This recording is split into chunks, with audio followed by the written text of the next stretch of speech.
Glória a Deus, a paz do Senhor Jesus, amém? Que Deus abençoe a todos. Eu quero estar mencionando algo aqui hoje, nesse vídeo, nesta gravação, para te orientar sobre alguns fatos que ainda vão acontecer, que o próprio Senhor Jesus relatou aos seus discípulos nesta mensagem. Naquela época, Jesus ele orientou os seus discípulos. E também hoje ele nos orienta, amém? Através desta mensagem, que se encontra lá no Evangelho de Mateus, no capítulo 24, aonde vai dizer que os discípulos se reuniram em particular para perguntar para Jesus quais seriam os sinais do tempo da vinda dele e do fim do mundo.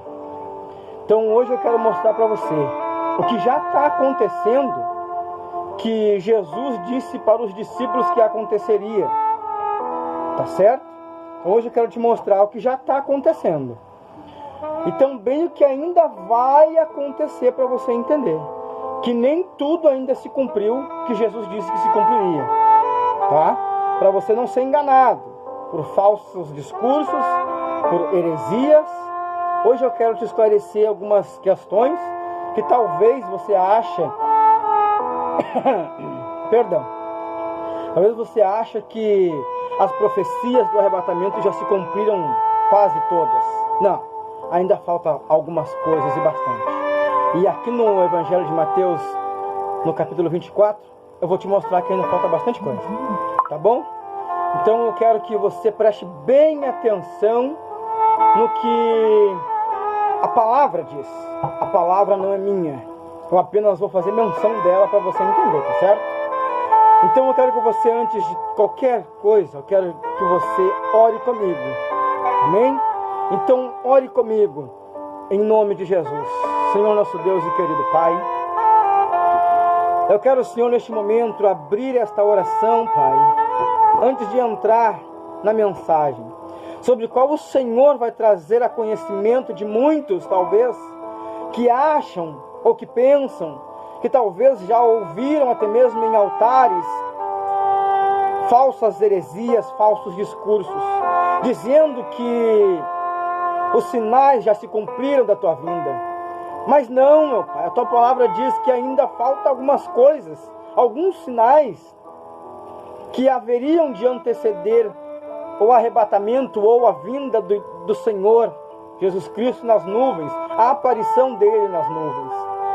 Então, meu Pai, que o Senhor venha falar claramente com cada um de nós e que o Senhor venha tomar liberdade, Pai, em nome de Jesus. Amém e graças a Deus. Amém? Mas antes de começar a ler aqui o trecho, o texto, eu quero pedir para você se inscrever no nosso canal e também pedir para você curtir, compartilhar e mencionar o nosso canal para os seus amigos nas redes sociais, tá bom? Em nome de Jesus. Como eu falei lá no Evangelho de Mateus, capítulo 24, do versículo... Deixa eu achar aqui.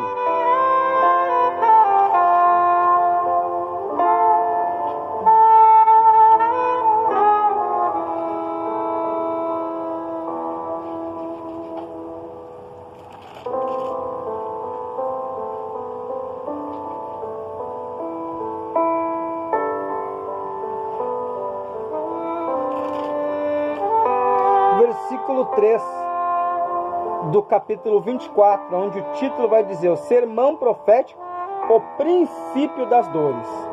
Tá? Princípio das dores, esse título aqui, não está dizendo que ainda é a grande tribulação, tá?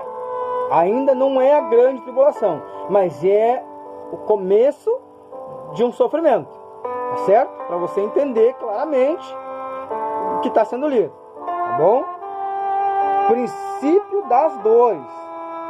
O versículo 3: e estando assentado no Monte das Oliveiras, chegaram-se a ele os seus discípulos, em particular, dizendo: dize-nos quando serão estas coisas, e que sinal haverá da tua vinda e do fim do mundo. Os discípulos, eles questionaram Jesus, eles interrogaram Jesus, eles queriam que Jesus avisasse eles, explicasse para eles como que seria a vinda e o final do mundo, a volta dele e quando estivesse chegando o tempo do fim do mundo. Então os discípulos, eles se reuniram em particular junto com Jesus no Monte das Oliveiras, naquela época, naquele tempo, e questionaram Jesus acerca disso, tá? E olha só, e Jesus, no versículo 4, respondendo, disse-lhes: acautelai-vos, que ninguém vos engane. Olha só, Jesus já começa com uma advertência para eles. Jesus já começa dizendo para eles que eles deveriam primeiro tomar cuidado. Tá vendo só? Que é muito perigoso ouvir qualquer discurso, qualquer pregação, ouvir qualquer um. Não é só porque tem um título de pregador, de pastor, só porque diz que é evangélico, que é homem de Deus, que vai te mostrar a verdade. O próprio Senhor Jesus disse para os discípulos que andavam com ele, que era para eles terem cuidado, para não serem enganados por ninguém. Tá vendo só? O próprio Senhor Jesus disse para os discípulos. E hoje eu tô mostrando para você o que Jesus disse para os discípulos, que hoje está dizendo para mim e para você. Hoje está repetindo aqui para mim e para você. Então eu quero que você preste bem atenção, eu quero que você entenda claramente que você deve tomar todo o cuidado possível para que você não seja enganado por falsas heresias, por falsos discursos, por falatórios vãos. Qualquer tipo de pessoa que venha querer encobertamente tirar proveito da palavra de Deus. Amém? Então você deve tomar cuidado, a palavra está dizendo. Tá certo? Continuando aqui então. Repetindo o versículo 4. E Jesus respondendo disse-lhes: acautelai-vos, que ninguém vos engane, porque muitos virão em meu nome, dizendo: eu sou o Cristo, e enganarão a muitos. Olha só, o primeiro sinal é esse. Quantos têm surgido aí mundo afora, dizendo que é de Deus, dizendo que Deus está naquele lugar, e Deus nem habita, e Deus nunca entrou, e Deus nunca teve. Quantos? Muitos, e estão enganando o povo, estão encobertamente, soberbamente, enganando o povo, através da palavra, para tirar proveito, para benefício próprio. Você está entendendo? Você deve tomar cuidado, você deve ter sabedoria, você tem que ter discernimento, saber ouvir e entender quem é que está falando a verdade, quem é que está mentindo, quem é que está te enganando e quem não está. O Espírito que está em você tem que bater com o Espírito de quem está te transmitindo a mensagem de Deus, a palavra de Deus. Porque se não confirmar para você, é porque alguma coisa está errada, é porque não está certo, é porque alguma coisa está faltando. Você tem que entender isso. Em outras palavras, era isso que Jesus estava querendo explicar para os discípulos, que se não convencer o coração de que aquilo ali vem de Deus, se a pessoa não se deixar convencer no seu coração, através daquela explicação, daquele ensinamento, é porque não provém de Deus. É isso que Jesus estava querendo dizer naquele sermão, quando os discípulos reuniram em particular com Jesus.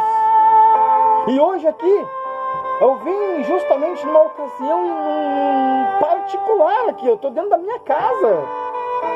Eu estou dentro de casa para fazer essa gravação.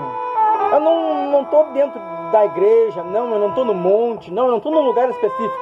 Eu estou dentro da minha casa, que é onde começa o meu ministério. A palavra diz isso, que o nosso ministério começa dentro de casa. Então eu tenho que proceder de dentro da minha casa o ensinamento. Você está me entendendo? Então é assim que tem que ser, gente. Você compreende o que eu digo? Então eu quero pedir para você prestar muito atenção no que eu estou falando aqui, tá certo? Eu quero que você preste bem atenção. Eu quero que você escute com muito cuidado isso, para que você não venha entender ou interpretar alguma palavra que sair da minha boca que eu ler aqui, ou que eu vier a explicar alguma coisa, para você não acabar entendendo errado, tá bom? Então eu peço que você preste bem atenção, porque eu estou tentando fazer você entender exatamente como está escrito, exatamente como Jesus falou para os discípulos, tá bom? Então vamos continuar aqui. O versículo 6. E ouvireis de guerras e de rumores de guerras. Olhai, não vos assusteis, porque é necessário que tudo isso aconteça, mas ainda não é o fim. Jesus está dizendo. Jesus, ele quis dizer para os discípulos, assim como hoje está dizendo para mim e para você, que nós iríamos ouvir falar de guerras e rumores de guerras, assim como nós temos ouvido falar da guerra lá da Síria contra a Ucrânia, da guerra do Hamas contra Israel. Guerras e rumores de guerras está acontecendo. São sinais que Jesus falou para os discípulos lá naquela época, que está se cumprindo nos nossos dias. Profecias que Jesus revelou que hoje se cumprem no nosso tempo, na nossa geração. Porque era para acontecer nos dias em que vivemos hoje. Era para hoje. Jesus orientou lá para hoje se cumprir aqui para nós também. Você está entendendo? Então, se naquele tempo Jesus já advertiu que haveria guerra assim como teve, imagina nos dias de hoje. Não já tinha acontecido a perseguição por causa da palavra da verdade? Você está entendendo? Mas Jesus, ele vai continuar dizendo que o evangelho do reino teria que ser pregado a toda criatura, nos 4 cantos da terra, aos confins do mundo, para que então pudesse acontecer o julgamento, para que livros pudessem se abrir, inclusive o da vida, o livro das obras e o livro da vida. Aí então toda língua, toda tribo, todo povo e toda nação, toda gente, diz a palavra, poder se apresentar diante de Deus para poder ser julgado conforme as suas obras, conforme estaria ou estará escrito nos livros das obras e no livro da vida. E cada um receber a sua recompensa, ou de condenação ou de salvação. Você está entendendo agora? O porquê que Jesus advertiu para tomar cuidado, para ser cauteloso? Você entendeu agora? Guerras e rumores de guerras. E aí Jesus, ele vai dar uma orientação. Olhai, vede, não é o fim. Tudo isso vai acontecer, mas ainda não é o fim. É necessário acontecer guerras, rumores de guerras, mas ainda não é o fim. Então isso significa que a igreja, o povo de Deus, vai passar pela perseguição, vai passar pela guerra, pelo sofrimento, antes do arrebatamento da igreja, ou seja, antes da volta de Jesus. É isso que está dizendo, é isso que está escrito. Antes do arrebatamento vai ser preciso o povo que serve, que busca a Deus, passar pela guerra, passar pela espada. É isso que está escrito, é isso que está dizendo. E tem gente que diz ainda, que tem a competência de dizer que Deus vai livrar o seu povo, sendo que não é o que está escrito. Jesus não deixou escrito que o povo vai ser livre, não. E eu vou te mostrar claramente o que está escrito. Mas ainda não é o fim. Olha só, o versículo 7. Porquanto se levantará nação contra nação, reino contra reino, e haverá fome, pestes e terremotos em vários lugares. Olha só. E já não tinha acontecido Ó aquele tsunami que teve lá no Japão, alguns anos atrás. Ó aquele vulcão lá no... Se eu não me engano foi no Chile, se eu não me engano, que aconteceu o caso de um vulcão entrar em erupção. Se eu não me engano foi no Chile. Teve outros casos também, se eu não me engano, parece que foi em Santa Catarina também, que teve um maremoto, um tsunami também, há poucos anos atrás, não faz muito tempo. Está tudo acontecendo, gente. O que Jesus falou está se cumprindo.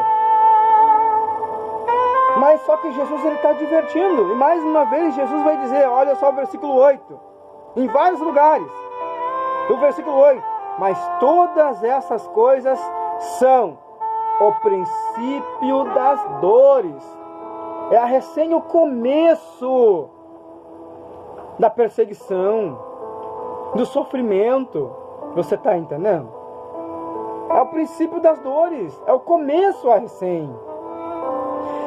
E aí o versículo 9, Jesus ele vai continuar falando para os discípulos assim: então vos hão de entregar para serdes atormentados, e matar-vos-ão, e sereis odiados de todas as gentes por causa do meu nome. Olha só. E como é então que tem igrejas, tem ministérios, tem líderes que conseguem ter a competência de falar que Deus vai livrar o povo no arrebatamento, sendo que o próprio Senhor Jesus disse, que está escrito aqui, eu vou ler de novo, então vos hão de entregar para serdes atormentados.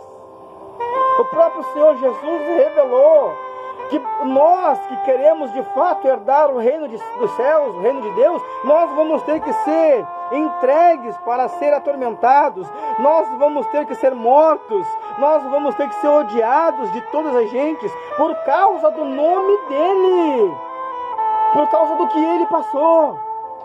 E aí eu sou obrigado a te perguntar, até quando você vai ficar ouvindo e recebendo esse tipo de alimento distorcido, de engano? Até quando você vai aceitar, meu irmão? Dizendo que o arrebatamento vai ser antes da grande tribulação. Mentira do diabo. Mentira. Jesus está dizendo aqui que o povo dele vai ser entregue para ser atormentado. Como é que vai ser livre? Como é que Deus vai livrar se o próprio Senhor Jesus deixou escrito, gente, que a gente vai ser entregue para ser atormentado? E muitos de nós vamos morrer por amor do nome dele, por causa do nome dele. Ele está dizendo aqui, está escrito, eu estou lendo.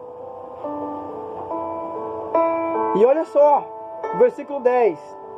Nesse tempo, então significa, quando Jesus ele fala para os discípulos que nesse tempo, Jesus dizendo, nesse tempo, muitos serão escandalizados e trair-se-ão uns aos outros, e uns aos outros se aborrecerão.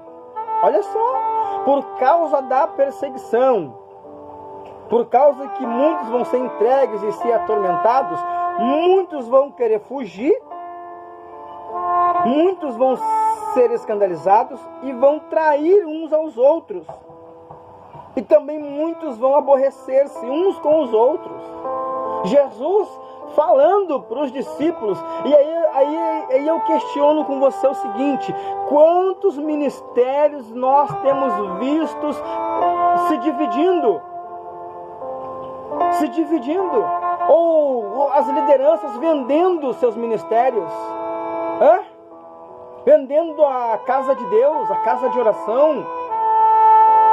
Está se cumprindo, gente. Está acontecendo tudo que Jesus... Até aqui, tudo que Jesus está falando, já a gente está vendo que já aconteceu.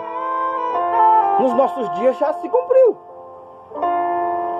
Mas só que vai continuar dizendo que tem coisas, tem situações que ainda vai se cumprir. Porque tem que anteceder o arrebatamento, ou seja, a vinda de Jesus, a aparição deles nos ares, nas nuvens. Você está entendendo agora? que ainda falta alguma coisa, e até aí ainda não chegou a grande tribulação, e Jesus está dizendo que muitos vão ser entregados à morte. Vou repetir o 9. Então vos hão de entregar, ou seja, muitos de nós vamos ser entregues para ser atormentados, e ainda não é a grande tribulação, tá certo? Ainda não é a grande tribulação, é assim o princípio de dores. E o povo já está sendo entregue para ser atormentado. Olha só. E aí Jesus vai continuar dizendo no 10. Nesse tempo muitos serão escandalizados e trair-se-ão uns aos outros, e uns aos outros se aborrecerão. Olha o 11. E surgirão muitos falsos profetas e enganarão a muitos. Aí olha só. E por se multiplicar a iniquidade, o pecado, o amor de muitos esfriará. E aqui eu confirmo que o amor não acaba, ele apenas esfria. Entendeu agora? O amor de Deus não acaba na vida da gente. A gente é que deixa esfriar a prática do amor. Porque Deus ele nunca vai deixar de nos amar. A não ser quando a gente deixa de amar ele também. Aí ele vira as costas, aí ele vomita mesmo. Como está lá em Apocalipse. Quando ele fala para a igreja de Laodiceia: estou a ponto de vomitar-te. Olha o que Jesus disse, o que Deus disse lá para a igreja de Laodiceia, para aquele povo que era considerado uma igreja morna, que não era quente nem fria. Eu estava a ponto de vomitar. Quando o amor esfria, é isso que acontece. Deus ele fica a ponto de vomitar. Entendeu? Mas eu não quero entrar em Apocalipse, porque não é Apocalipse isso. Isso aqui ainda é princípio de dores. Ainda não chegou a grande tribulação. E por se multiplicar a iniquidade, o amor de muitos esfriará. Mas aquele que perseverar até o fim será salvo. Olha só, até o fim. Tá vendo? Então isso quer dizer que até o momento que acabar a grande tribulação, ainda vai ter gente na terra sobrevivendo aqui, numa calamidade extrema de sofrimento.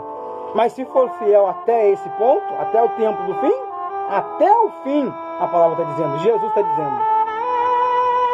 Mas aquele que perseverar até o fim será salvo.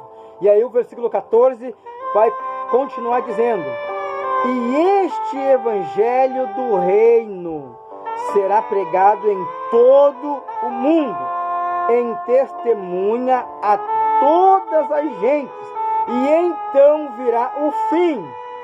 O fim aqui, ele vai começar com a grande tribulação, que aí entra a fase da grande tribulação, ou seja, o grande sofrimento, a grande prova da igreja, a última prova para a igreja subir para o céu, para os fiéis serem separados, para aqueles que vão morrer a fio da espada sem negar Jesus, aqueles que vão pagar o preço da vida para entrar no reino de Deus, aqueles que vão ter que pagar o preço da vida pela morte para herdar a vida eterna. Ou você acha mesmo que a própria igreja de Deus, a própria igreja de Jesus, vai subir para o céu de qualquer jeito? Hã? Eu não acredito nisso não. Eu não creio nisso não. Eu não aprendi assim não. Não foi assim que o Espírito Santo me fez entender não. Não é de qualquer jeito não que o povo vai subir para o céu. Não é simplesmente lá se batizar nas águas no rio. Não, cumprir o ato da justiça divina como Jesus cumpriu, se batizando no rio pelo seu primo João Batista, deixando exemplo. Não é simplesmente entrando em comunhão, tomando Santa Ceia, não. Não é o suficiente. Não é o suficiente, gente. Não é o suficiente. E aí o versículo 15 tem um novo título, que aí entra o período da fase da grande tribulação. E ainda não falou de arrebatamento, ainda não falou da vinda do Filho do Homem. E eu quero que você entenda. O primeiro foi o princípio de dores. Aí o segundo título aqui, que antecede o arrebatamento, é antes do arrebatamento, ou seja, antes da vinda do Filho do Homem, é a grande tribulação, porque o sermão continua, e aí vem a grande tribulação. Aí vem uma nova fase para o povo de Deus na terra. A perseguição, para ver quem realmente vai ser fiel, quem é que não vai negar Jesus, para ver quem é que não vai negar o nome, se envergonhar, se escandalizar, como eu li alguns versículos anteriores. Está entendendo, gente? Você consegue entender isso? O sermão continua, a grande tribulação. Se você acompanhar comigo aí, você vai ver que o primeiro título lá foi o princípio das dores. Aí o segundo título aqui, no versículo 15 de Mateus 24, é o sermão continua, a grande tribulação. Eu vou pular, só para você entender, o terceiro título aqui, o sermão continua, vai dizer a vinda do Filho do Homem, ou seja, o arrebatamento.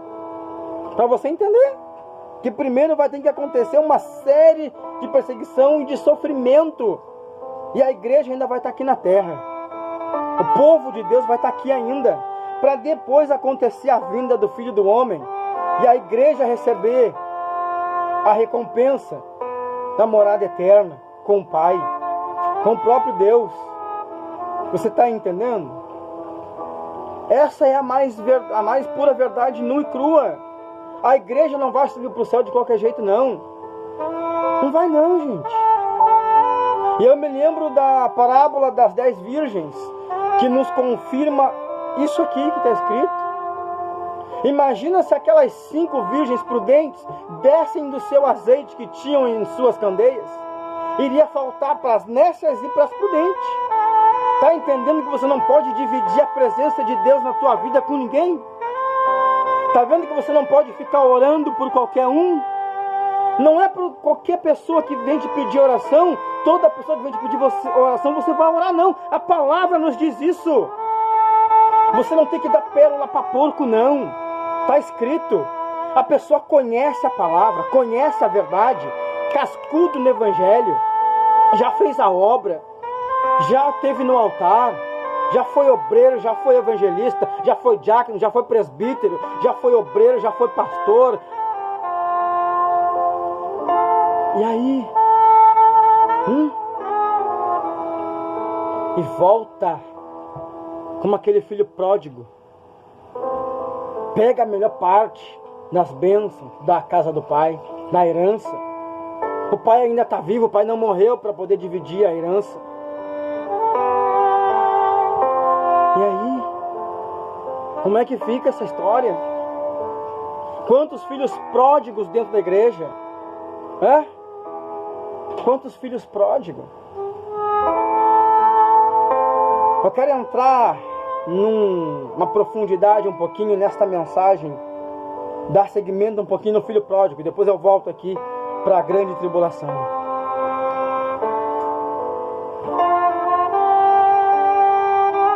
Você conhece bem, assim como eu, a passagem do filho pródigo, aquele pai que tinha 2 filhos, o filho mais moço, o filho mais velho. O filho mais moço vem, chega para o pai e fala: me dá a minha parte que me pertence de direito da herança, que eu quero curtir a vida um pouquinho. Ele chega assim para o pai, sabe? Com aquela euforia de jovem, de moço, inexperiente, sabe? Sem ter noção das atitudes, sabe? Chega para o pai e pede para o pai está vivo. Não tinha que ter dado a herança, mas ele queria.